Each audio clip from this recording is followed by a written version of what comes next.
qui prennent des clés de bras, des choses comme ça.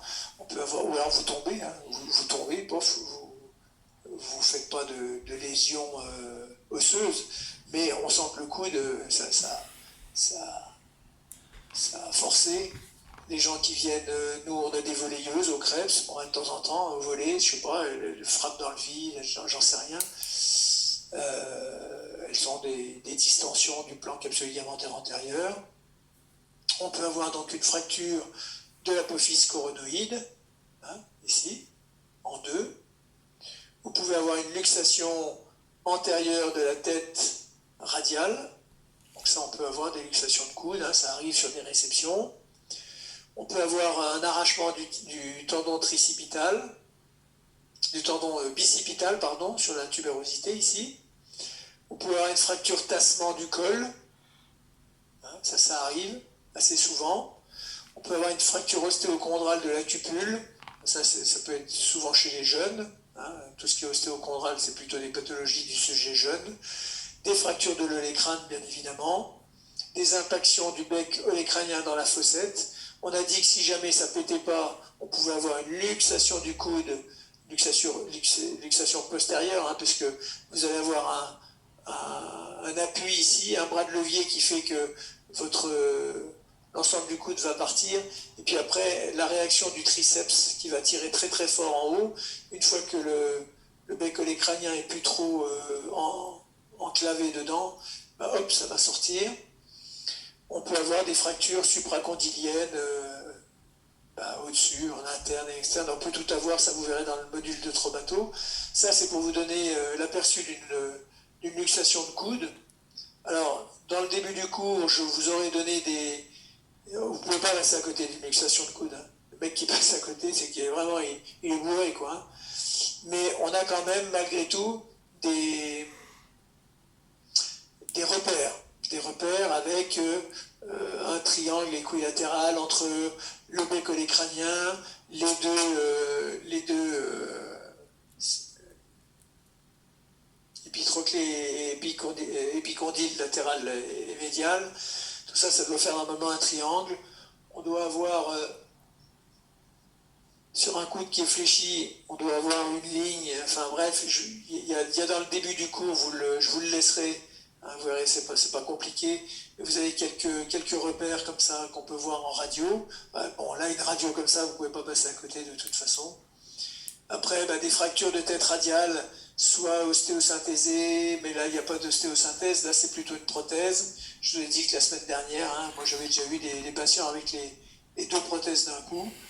Ça c'est des ostéosynthèses que vous pouvez avoir. Donc, vous voyez bien, après, quand on a un embrochage, avec un haubanage, avec des vis et compagnie, on peut imaginer que ça affleure sous la peau et qu'on a notre tendon tricipital ici. Hein.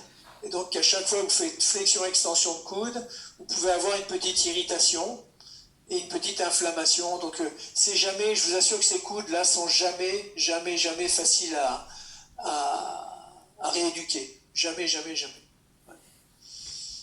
Et voilà, souvent, on récupère beaucoup plus facilement dans une fonction, pronation-supination, qu'en flexion-extension, ou l'inverse est vrai.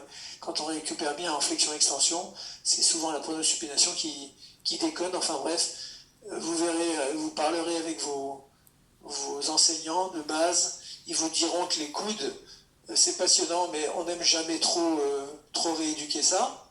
Enfin, on aime bien rééduquer, mais c'est pas simple.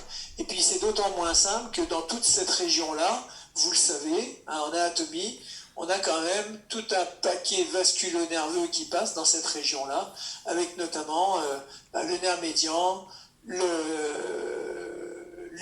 le radial, le musculocutané, avec toutes les incidences que ça peut avoir sur la motricité au niveau distal.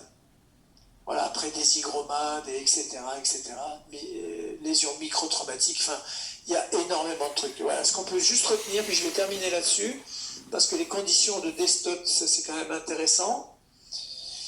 Je crois que ça avait fait une année, une question de cours, pure et dure, parce que je vous ai dit que souvent, il y a une photo, puis une ou deux questions de cours. On avait tellement enfoncé de clous là-dessus que je m'étais je peux le ressortir parce que ça c'est tellement simple à balancer. Il n'y a même pas besoin d'apprendre le cours pour le savoir. C'est de rappeler les conditions pour avoir une bonne pronosupination. On l'a dit déjà un petit peu tout à l'heure. C'est l'intégrité anatomique et fonctionnelle des articulations radio-ulnaire supérieure, radio-ulnaire inférieure. Donc, d'essayer d'avoir cette inégalité relative des deux os de l'avant-bras. On a un radius qui est supérieur en longueur au cubitus. C'est pour ça qu'on a un angle sur une radio, hein, ce fameux IRSI, l'incidence radio-cubitale inférieure. C'est-à-dire on a un styloïde radial qui descend plus bas que la styloïde ou la tête ulnaire de l'autre côté. En tous les cas, il nous faut de toute façon une bonne intégrité de ces deux os-là pour avoir, notamment au niveau des courbures supinatrices et pronatrices, pour avoir une bonne pronosupination. Donc, conservation de leur courbe, l'ulna avec une discrète convexité postérieure et la double courbure du radius, supinatrice convexe d'avant en arrière, convexe en dedans, pardon, et supinatrice convexe en dehors. L'intégrité de la membrane interosseuse, on l'a dit tout à l'heure, hein, pour la bonne stabilité de cet ensemble-là, et puis un bon fonctionnement musculaire. Alors retenez que au niveau musculaire, ça a cette particularité de s'associer toujours un muscle long avec un muscle court, le muscle long agissant en traction, le muscle court agissant en enroulement. D'accord ? Que ce soit pour la prono ou la supination, c'est exactement la même chose, association de deux muscles, un muscle long, un muscle court.